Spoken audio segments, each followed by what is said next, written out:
அன்பினர்களே, ஒரு சர்ச்சை மிகு செய்தி கொண்டு இலங்கை குறித்தான செய்தி வெளியாயிருக்கின்றது. நாம் ஊடறுப்பு காலங்களில் ஏராளமான செய்திகளின் கோட்டையன் நாட்டை விட்டு ஓடப் போகின்றார், அவரது அவரது ஆட்சி கவிழப் போகுது, அவர் துரத்தப்படுகின்றார், இப்படியெல்லாம் நாம ஏராளமான செய்திகளை அப்போது வழங்கியிருந்தோம். அதில் மிகப்பெரிய பங்காளியாக, மிகப்பெரிய பொறுப்புதாரியாக தற்பொழுது நாட்டை விட்டு கிளம்பிய அமெரிக்க தூதுவர் அம்பாசிடர் ஜூலி ஷாங்கச்சார், அதாவது அரகலை தொட்டு இந்த ஆட்சி கவிழ்ப்புக்கான மிக முக்கியமான ஒரு காரணியாக இருந்தவர் ஜூலி ஷாங். நாம் அதை தொடர்ச்சியாக வழங்கி இருந்தோம். இவர் நாட்டை போட்டு ஓட போகின்றார், இவர் ஓடி வந்து ஒன்றுமாக போறல்ல, இவர் ஒரு தலை தப்பின சம்பிராம் புண்ணியம், சிங்கப்பூரை விட்டு வரப்போகின்றார், இப்படி ஏராளமான செய்திகள் வெளியேந்தோம் இல்லையா. நாம் அந்த இன்னும் ஒரு செய்தியை நாங்கள் தொடர்ந்து வழங்கி வருகின்றோம். அந்த செய்தியில் மியான்மரிலிருந்து ஒரு சிஐஏயின் மூத்த அதிகாரி ஒருவர் நாட்டுக்குள் இறங்கி கோட்டாவின் ஆட்சியை கவிழ்ப்பதற்கான அத்தனை சூழ்ச்சிகளையும் செய்துட்டு 3 மணி நேரம் நாட்டுக்குள் இருந்து விமல் வீரசிங்க கம்பமில போன்றவர்களெல்லாம் சந்தித்து விட்டு தான் அவர் சென்றார். 3 மணி நேரங்களுக்குள் அவருக்குரிய அசைன்மெண்ட், அமெரிக்காவின் அசைன்மெண்ட் முடிந்து நாட்டை விட்டு கிளம்பினார். இந்த தகவல் நாம் ஊடகத்திலும் சொல்லி இந்த சன்ரைஸ் டிவிக்குள்ளும் நாம் பல முறை சொல்லி இருக்கின்றோம். அந்த செய்தியை ஊர்ஜிதமாக்கும் முகமாக கோட்டாவின் பாதுகாப்பு வளையத்தை சிஐஏ கைப்பற்றி இருந்தது என்று ஒரு செய்தி வெளியாகும். இது இப்பதான் நம்ம சொல்லி 6 வருஷம் 7 வருஷம் ஆகுது, தொடர்ந்து நாம சொல்லிக் கொண்டிருக்கிறோம். சிஐஏ வந்து போனாண்டா பணம் மாறிச்சு, சங்கரிலா ஹோட்டல்ல படிச்சாங்க. யாரும் வெளிவராத ஒரு மிகப்பெரிய நாம் அடைந்த செய்திகளில் மிகப்பெரிய ஒரு செய்தியாக எம்மளுக்கு வந்தவுடன் அதை நாம் உடனடியாக ஊடகத்தில் பகிர்ந்து கொண்டோம். ஊடகத்தில் இந்த நிகழ்ச்சியை கேட்டவர்களுக்கு அதிகமாக நினைவு கொள்ள. இப்பொழுது மேஜர் ஜெனரல் யாரு கடைசியாக கோட்டையால் அப்பாயின்மெண்ட் பண்ணப்பட்ட Kamal Gunawardena major general post இருந்தவர். அவர் இறுதி யுத்த காலத்தில் 52ஆம் படையணியின் தலைவராக, அந்த 52ஆம் படையணி நாங்க நிறைய சொல்லியிருக்கிறோம். அது இறைச்சி கடை, புச்சர் கடை, மிகப்பெரிய மேடருக்கு உட்பட்ட விடயம், ரைட், அது நிறைய இருக்குது. நம்ம அப்பப்போ சொல்லிக்கிறது மட்டும் சொன்னா ஒரு 12 நிமிடத்துக்குள் முடிச்சு கொள்வோமா என்றால் இது ஏராளமான தேங்கி கிடக்கிறது. கட் பண்ணி எடிட் பண்ணி தாராங்க. அப்ப கோட்டாவின் பாதுகாப்பு வளையத்தை சிஐஏ கைப்பற்றிருக்கிறது. யார் சொல்றா தெரியுங்களா? இப்போது புதிதாக ஒரு செய்தியான் வெளியாயிருக்கு. ஆனால் அதற்கு முன்பாக 2019ஆம் ஆண்டு வாக்குல கமல் குணவர்தன கோட்டாபாய ஒரு புத்தகத்தை வெளியாக்குறார். அந்த புத்தகத்தை எழுதிட்டு அவட கையெல்லாம் மவுக்கு கொடுக்குறாரு. அதை அடிச்சுட்டு யாரே நீங்க எனக்கு பேர் வச்சுக்க என்ற மாதிரி. புத்தகம் எப்ப வெளியாகுதுன்னா 2019ஆம் ஆண்டு செப்டம்பர் 23ஆம் ஆண்டு வெளியாகுது. எங்க தாமரை தடாகம் நெலும் போக்கும்ல மஹிந்த ராஜபக்ச திரையரங்கில் இந்த வெளியீட்டு விழா நடக்குது. புத்தகத்தின் முதல் பிரதி அக்காலத்து எதிர்கட்சி தலைவராக இருந்த மஹிந்த ராஜபக்சவிடம் கையளிக்கப்பட்டுள்ளது. ஆங்கில பதிப்பும் அந்த புத்தகத்தின் ஆங்கில மொழிபெயர்ப்பும் 2020ஆம் ஆண்டு செப்டம்பர் 6ஆம் தேதி கொழும்பு ஆனந்தா கல்லூரியில புலரட்ன மண்டபத்தில் வெளியாகுது. இந்த புத்தகம் கோட்டாபய ராஜபக்சவின் சிறுவயது முதல் அவர் பாதுகாப்பு செயலக பணியாற்றிய காலம் வரையிலான இறுதியாக நாட்டை விட்டு ஓடுதும் இருக்கல. நமக்கு அந்த புத்தகம் கிடைக்கல, கிடைக்கலாம். இந்த புத்தகத்துல என்ன விடயம் என்றால், புத்தகம் வெளியான உடனே பெரிய இஷ்யூவாயிட்டது. அதுல இப்ப அந்த புத்தகத்துல குறித்து ஏகப்பட்ட விடயம் மறைச்சு போட்டாங்க. அவர் சும்மா எழுதிப்பார் அந்த புத்தகம், அதனால நாம அதை பெருசா தூக்கி வரல. இப்ப முன்னாள் எம்பி அபே குணசேகர புதல்வன் அசங்க குணசேகர அண்மையில ஒரு நேர்காணல், ஒரு ஊடக நேர்காணல் வழங்குறார்.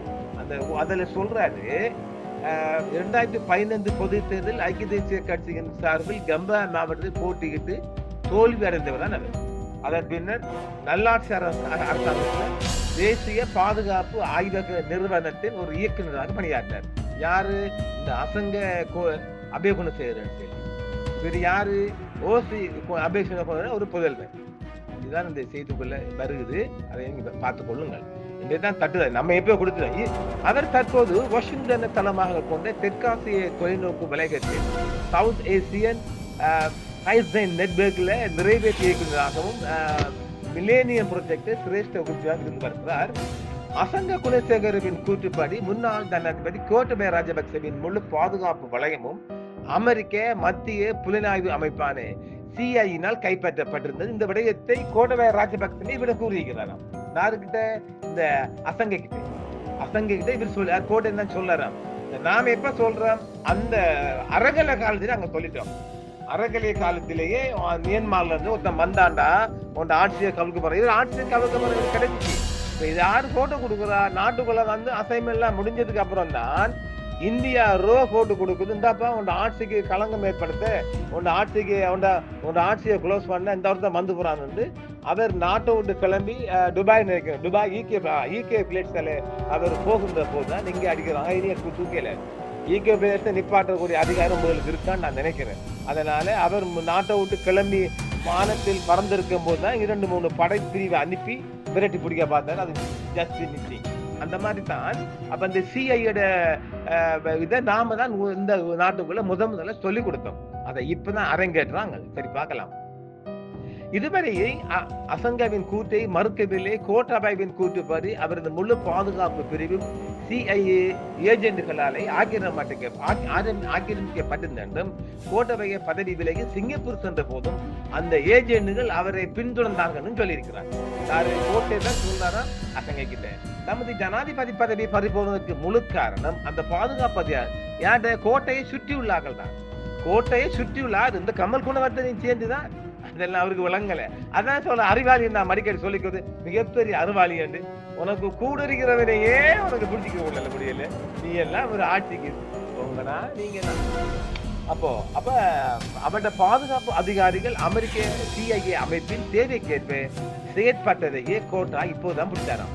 அது இதை நாம் எப்படி சொல்லலாம்? கண்கட்ட பிந்து யானம்.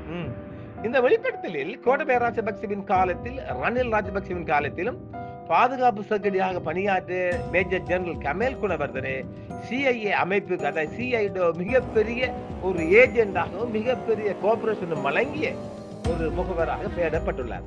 இதை நாம் எப்படி சொல்லுவாரோ? எவ்வாறாயினும் ரணில் ராஜபக்ச ஜனாதிபதியாக பதவியேற்ற போது விதிக்கப்பட்ட நிபந்தனைகள் ஒன்று கமல் குணவர்தனை பாதுகாப்பு செயலாளர் தக்க வைத்துக் கொள்வதாகும். அதாவது அவர் விலகக்கூடாது என்பதுதான் அவங்களோட ஒரு ஒப்பந்தம். அதனால அவர் விலகலை. இதன் பொருள் கோட்டபய ராஜபக்ச ஒரு சிஐஏ உளவாளி என தெரிந்தே ஒருவரை பாதுகாப்பு செயலாளராக வைத்திருந்தார் என்பதாகும். அவர் தெரிஞ்சே அமைச்சிக்காரா அறிவாளி? அது பரவாயில்லை. சிஐஏ அமைப்பினால் வளைக்கப்பட்ட மற்றொரு நபராக கோட்டபாயவின் வெளிவிவகார ஆலோசகராக இருந்த அட்மிரல் ஜெயந்த கொலம்பகே குறிப்பிடப்பட்டார். அவர் தன்னை சிக்கலில் தள்ளிவிடவே கோட்டபய கூறியதாகவும் அசங்க தெரிவிக்கிறார். இது மிகப்பெரிய ஒரு இஷ்யூ செய்தியா பார்க்கலாம். இலங்கை கடற்படையின் 18வது தளபதியாக பணியாற்றிய இவர் பின்னர் வெளிவிவகார அமைச்சின் செயலாளராகவும் கோட்டபாயவின் ஆலோசகராகவும் பணியாற்றினார். இப்ப தெரியுங்களா நாம் என்ன சொல்றோம்? அவரை சுற்றியே முழுதும் சிஐஏக்காரர்கள். கோட்டபாயை சூழவிருந்த சிந்தனையாளர் குழு திங்க் டேங்க் மிலிந்த மொரகட, அவர் தெரியுமே, ஏற்கனவே அவர் மிகப்பெரிய ஏஜென்ட். மிலிந்த மொரகட அமெரிக்காட மிகப்பெரிய இலங்கையின் 1ஆம் நம்பர் உளவாளி. மிலிந்த மொரகடவினால் வழிநடத்தப்படும் பாத்ஃபைண்டர் எனும் அரச சார்பற்ற நிறுவனத்துடன் தொடர்புடைய என அசங்க மறைமுகமாக சுட்டிக்காட்டுகிறார். அட்மிரல் ஜெயந்த கொலம்பேயும் அந்த நிறுவனத்தின் முக்கிய ஒருவர். அதாவது சரியா சொல்ல போனால் ஒரு அமெரிக்காவின் ஒரு ஆடுகளமாக இலங்கை மாறிவிட்டது. புலிகள் காலத்திலும் புலிகளின் வேலையை முடிக்கிறதுக்கு இந்த சிங்களம் நிறைய பணத்தை வாங்கிட்டு வேலை பார்த்தாங்க. என்ன கேட்டால் நீ அமெரிக்கா வாமச்சான் உள்ளுக்கு, என்னென்றால் ஈரானுக்குள்ள வாழணும் இங்க வேண்டால் இங்க ஒருத்தருக்கு ஒரு நாடு. இப்ப தமிழங்க சொல்லாங்க நம்ம நாடு, சோனிகளுக்கு இடம் இல்லை, தமிழுக்கு இடம் இல்லை, சிங்களம் தானே. அதனால அமெரிக்கா இங்க நாட்டை வந்து ஆளணும். அவனுக்கு இந்த நம்ம நாட்டு ரிசோர்ஸ் எல்லாம் மைண்ட்ஸ் எல்லாம் தேவைப்படும். நம்ம பலமுறை சொல்லி வரோம், இலங்கைக்கு இருக்கிற இயற்கை வளங்கள் அவன் சுரணும். ஏன்னால் ஈரானை அடிபட்டு சாவனண்டா அவன் நாடு ரொம்ப மோசமா போயிடும், ரொம்ப அவன் எக்கனாமிக் ரொம்ப டல் ஆயிடும். அப்ப இலங்கை போன்ற இந்த அதாவது ஏமாளி நாடுகள், ஏழை பாலை நாடுகளை பிடித்து ஆட்டையை போடுவது நல்ல. அதனால நீ வா, நான் அமெரிக்கா வரணும், இங்க ஆளணும். பாப்பா அப்பவே அதாவது நேற்று கைது செய்ய இதெல்லாம் எங்க வருது என்றால் இப்ப சுரேஷ் சாலிக்குலாம் வருது. நேற்று கைது செய்யப்பட்ட மேஜர் ஜெனரல் சுரேஷ் சாலி அந்த சந்தர்ப்பத்தில் பாத்ஃபைண்டர் நிறுவனத்திலேயே பணியாற்றி கொண்டிருந்தார். அமெரிக்காவுடைய ஏஜென்ட் தான் இவரும். சுரேஷ் சாலி அமெரிக்கான கையாள்தான். இந்த சிஐஏ நடவடிக்கையை பற்றி சுரேஷ் சாலி அறிந்திருக்க கூடும் என அசங்க சூசகமாக சொல்றார். இப்ப இது என்ன வருது, அதாவது இன்னும் ஒரு தகவல் வருது என்றால், இந்த ஈஸ்டர் குண்டுவெடிப்பு சிங்கப்பூர் தான் இதுக்கு மெயினாக செயல்பட ஒரு லேட்டஸ்ட் வந்திருக்குது.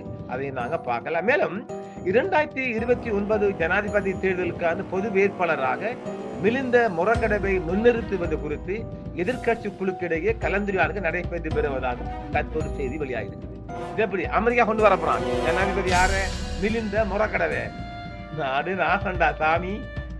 கோட்டபய கூறியதாக தெரிவிக்கப்படும் இந்த CIA ஊடுருவல் உண்மையானது என்றால் இலங்கையின் பாதுகாப்பு படைகளுக்குள் அமெரிக்காவின் தாக்கம் மிகவும் வலுவாக இருக்க வேண்டும் என அரசியல் விமர்சகர்கள் கருதுகின்றார்கள். அது உண்மைதான். நாங்க எப்பவும் சொல்லி வரோமே, இது தற்போதைய தேசிய மக்கள் சக்தியின் அரசாங்கத்தில் ஒடுக்கப்படக்கூடிய மிகப்பெரிய அச்சுறுத்தல் என்றும் நாங்க சொல்லி வைக்கிறோங்க. அது அமெரிக்காக்குள்ள வந்துட்டுங்க. ரணில் ராஜபக்சவை அதிகாரத்துக்கு கொண்டு வந்ததும் மறைமுகமாக CIA அமைப்பின் திட்டமாக இருக்கலாம் அசங்க கூறுகிறார். அதான் உண்மை. இது நாம எப்படி சொல்லி வரோமே, என்னங்கடா இது? இப்ப நீங்க சொல்றீங்க அறகலையை கொண்டு வந்த ஜூலியாமா இஷ்டப்படி ஆட்டம் போட்டு, அது நாம நிறைய சொல்லிக்கிறோம். ஊடகத்துல சொல்லியிருக்கிறோம், இதுக்குள்ளே சொல்லி வரோம், தொடர்ந்து சொல்லி வரோம். இதன் போது ஊடகவியலாளர் சமீப அரசாங்கத்திலிருந்து நீக்கப்பட்ட பின்னர் அசங்கவிற்கும் CIA அமைப்பால் வேலை வழங்கப்பட்டதா என கேள்வி எழுப்புகிறாங்களாம். அதற்கு பைலண்ட் அசங்கமும் CIA திட்டத்தின் அதுவும் ஒரு பகுதிதானா? CIA முழு கட்டுப்பாட்டுகளை கொண்டு வந்தானே.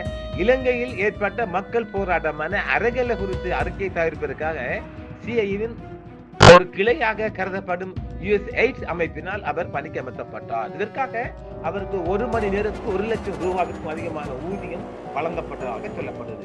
அசங்க குணசேகரவின் இந்த கூற்றுக்கள் இன்னும் உறுதிப்படுத்தப்படவில்லை என்றாலும் அதுதான் உண்மை.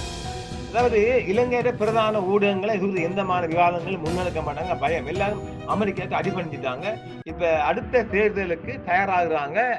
மிலிந்த மொரகடையை. மிலிந்த மொரகடை யாரு நொமினேட் பண்ண போறான்? அமெரிக்கா. அதுக்கு ஏற்றாப்புல அவன் ஆக்களை கொண்டு வர போறான். அமெரிக்கா என்ன கேட்டா நாட்டை ஆளணும். நான் எந்த ஒரு எதிர்ப்புமே கிடையாது. இதுல இன்னொரு விடயம் நாங்க தரப்புறோம். இதை நாங்க தொடர்ந்து சொல்லி வரோம். அதாவது நியமாவில இருந்து வந்து CIA வேலை செஞ்சாங்க. இப்ப சரிதானே? இதை விட உங்களுக்கு ஒரு ஆதாரமான செய்திகளை நாம் தொடர்ந்து ஏகப்பட்ட ராணுவ தகவல்கள் அதுவும் மிகப்பெரிய ஒரு தகவலாக பார்க்கலாம். பாப்பனர்களே, இது பற்றி தொடரும் ஒன்றும் இருக்கின்றது. அடுத்த காணொளி சந்திப்போம் நேயர்களே. என்றும் உங்களுடன் சன்ரைஸ் இந்தியா டிவி சப்ஸ்கிரைப் பண்ணுங்கள், பெல் பட்டனையும் கிளிக் செய்யுங்கள். உங்கள் ஆதரவே எங்கள் சேவை. ஆதரவு தாருங்கள், அரவணைப்போம். மறக்காம சர்ப்ரைஸ் பண்ணுங்க. தேங்க்யூ.